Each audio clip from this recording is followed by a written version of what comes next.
अच्छा चेक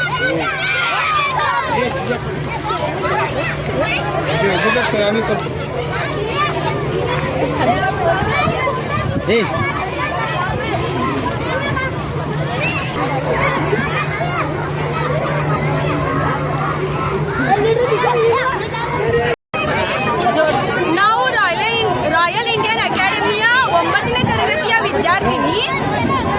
ನಾನು ಕೂಡ 9ನೇ ತರಗತಿಯ ವಿದ್ಯಾರ್ಥಿನಿ. ಇಲ್ಲಿ ಹೋದ ವರ್ಷ ಈ ಫ್ಯಾಕ್ಟ್ರಿ ಸ್ಟಾರ್ಟ್ ಮಾಡಿದ್ದಾರೆ. ಅವಾಗಿಂದ ತುಂಬ ತೊಂದರೆ ಆಗ್ತಾ ಇದೆ. 9 ವರ್ಷ ನಾವಿಲ್ಲಿ ಕಲ್ತಿದ್ದೀವಿ. ಒಂದಿನಾನು ಯಾವುದೇ ತೊಂದರೆ ಆಗದೇ ಇರುವುದು ಫ್ಯಾಕ್ಟ್ರಿ ಬಂದ ಮೇಲಿಂದ ತೊಂದರೆ ಆಗ್ತಾ ಇದೆ. ಎಲ್ಲ ಟೆಸ್ಟ್ ಬಂದು ನಮ್ಮ ಶಾಲೆಯಲ್ಲಿ ಬೀಳ್ತಾ ಇದೆ.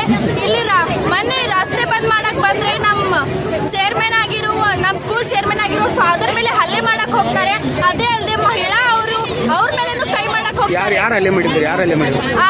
XMLA ಶಾಮಾ ಘಾಟ್ಗೆ ಅವ್ರ ಕಡೆಯವರು ಬಂದು ನಮ್ಮ ಮೇಲೆ ಹಲ್ಲೆ ಮಾಡಕ್ ನೋಡ್ತಾ ಇದ್ದಾರೆ. ನಮ್ಮ ಸ್ಕೂಲ್ ಅವ್ರ ಕಡೆ ಇರೋರಿಗೆ ನಾಳೆ ನಮಗೆ ಹಲ್ಲೆ ಮಾಡಲ್ಲ ಅಂತ ಏನ್ ಗ್ಯಾರಂಟಿ? ನಮಗೆ ಇವಾಗ ಎಲ್ಲ ನಮ್ಮ ಶಿಕ್ಷಣಕ್ಕೆ ತೊಂದರೆ ಆಗ್ತಾ ಇದೆ, ಓದಕ್ಕೆ ತೊಂದರೆ ಆಗ್ತಾ ಇದೆ, ಇನ್ಫೆಕ್ಷನ್ ಆಗ್ತಾ ಇದೆ. ಇವರಿಗೂ ಹೇಗೆ ಅಧಿಕಾರ ಇದೆ ಮಹಿಳಾ ಮೇಲೆ ಕೈ ಎತ್ತೋದು? ಹೀಗೆ ನಮ್ಮಮ್ಮ ನಮ್ಗೆ ಶಾಲೆ ಕಡೆಗೆ ಬರ್ತಾಳೆ, ಅವಾಗೇನೇ ಆದ್ರೆ ನಾವು ಏನ್ ಮಾಡ್ಬೇಕು? ಅವಾಗ ನಮಗಷ್ಟೇ ಅಲ್ಲ, ಆದ್ರೆ ನಮ್ಮ ಪ್ಯಾರೆಂಟ್ಸ್ ತೊಂದರೆ ಆಗ್ತಾ ಇದೆ, ನಮ್ಮ ಸ್ಕೂಲ್ ಕಡೆಯವ್ರಿಗೂ ತೊಂದರೆ ಆಗ್ತಾ ಇದೆ. ಅದೆಲ್ಲ ಹೊತ್ತು ನಮಗೂ ತೊಂದರೆ ಆಗ್ತಾ ಇದೆ. ಓದಕ್ ಆಗ್ತಾ ಇಲ್ಲ, ಬರೆಯಕ್ ಆಗ್ತಾ ಇಲ್ಲ.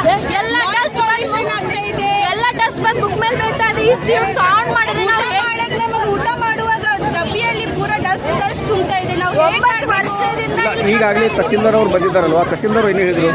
ಅವ್ರು ಏನು ಆಕ್ಷನ್ ತಗೋತಾ ಇದ್ದಾರೆ ಅಂತ ಗೊತ್ತಾಗ್ತಾ ಇಲ್ಲ. ಬೆಳಿಗ್ಗೆ 8 ಗಂಟೆಯಿಂದ ಹೊರಗದೀವಿ, ಯಾರು ನಮಗೆ ರಸ್ತಾನೇ ಇಲ್ಲ, ಯಾರು ಸ್ಟ್ರಿಕ್ಟ್ ಆಕ್ಷನ್ ತಗೊಳತಾ ಇಲ್ಲ. ದಯವಿಟ್ಟು ಮೇಲಿನ ಅಧಿಕಾರಿಗಳಿಗೆ ಒಂದೇ ರಿಕ್ವೆಸ್ಟ್, ಬಂದು ಇದನ್ನ ಗಮನಕ್ಕೆ ತಗೊಳ್ಳಿ. ನಾವು ಹೀಗೆ ಆದ್ರೆ ನಮ್ಮ ಭವಿಷ್ಯದ ಗತಿ ಏನು? ನೀವು ಯಾರು ಇದನ್ನ ನೋಡಕ್ ಇಲ್ಲಿ ಬರ್ತಾ ಇಲ್ಲ. ಇವತ್ತು ನಾವು ಹೊರಗೆ ಕೂತ್ ಮೇಲೆ ಬಂದಿದ್ದಾರೆ ಕೆಲವೊಬ್ರು, ಇನ್ನು ಕೆಲವೊಬ್ರು ಅಂದ್ರೂ ಇದನ್ನ ನೋಡ್ತಾನೆ ಇಲ್ಲ. ಯಾರ್ಯಾರು ಅಧಿಕಾರದಲ್ಲಿದ್ದೀರೋ ದಯವಿಟ್ಟು ಇಲ್ಲಿ ಬಂದು ಇದನ್ನ ನೋಡ್ಬೇಕಂತ ಕೇಳ್ಕೊಳ್ತಾ ಇದೀವಿ. ನಿಮ್ಮ ಮುಂದಿನ ಹೆಜ್ಜೆ ಏನು?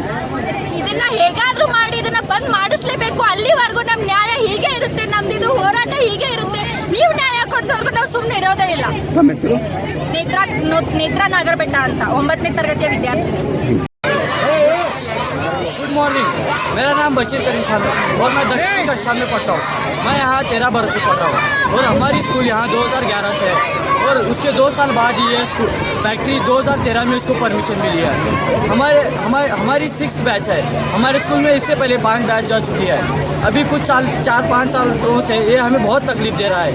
फैक्ट्री चालू होने के कारण इसकी डस्ट, साउंड और इसके स्मोक की वजह से हमको बहुत तकलीफ हो रही है और इसके डस्ट से हमको स्किन प्रॉब्लम्स, आई प्रॉब्लम्स बहुत हो रही है। इसके साउंड से हमें स्कूल में पढ़ने को नहीं हो रहा, कोई फोकस ही नहीं लग रहा और ये पिछले 5-4 सालों से हमें बहुत तकलीफ कर रही है। अभी कुछ ही दिनों पहले हमारी मैडम और फादर को भी मारा गया, साड़ी फाड़ी गई। हमारी मैडम हमारी माँ जैसी है, अगर उनको कुछ हुआ तो हम किधर जाएंगे? हमने 2 बार कंप्लेंट की, पहले पुलिस वालों ने कंप्लेंट भी नहीं की और बाद में उन्होंने कंप्लेंट ली। अभी ये स्कूल के 500 मीटर के दायरे में फैक्ट्री नहीं रहनी चाहिए और आप देख सकते हैं कि स्कूल के करीब ही ये फैक्ट्री है, तो गवर्नमेंट कहाँ है? हमारा क्वेश्चन ये है कि अगर स्कूल यहाँ 2011 से है तो 2013 में इस फैक्ट्री को परमिशन किसने दी है? हमारा यही सवाल है गवर्नमेंट से, हमें इंसाफ चाहिए। अभी आगे क्या करने वाले? अभी हमें पूरा स्कूल को प्रोटेक्ट करना है। ये फैक्ट्री बंद होनी चाहिए, ये रोड प्रॉपर चाहिए, हमें तकलीफ ना होनी चाहिए। फैक्ट्री की वजह से हमें कुछ भी तकलीफ नहीं होनी चाहिए, पूरी फैक्ट्री बंद होनी चाहिए। कितने बच्चे पढ़ते हैं इधर? यहाँ 400 से 500 बच्चे पढ़ते हैं। उनको बहुत तकलीफ हो रहा है, छोटे बच्चे भी हैं, उनके आँख में धुआं हो गया तो बहुत तकलीफ होती है।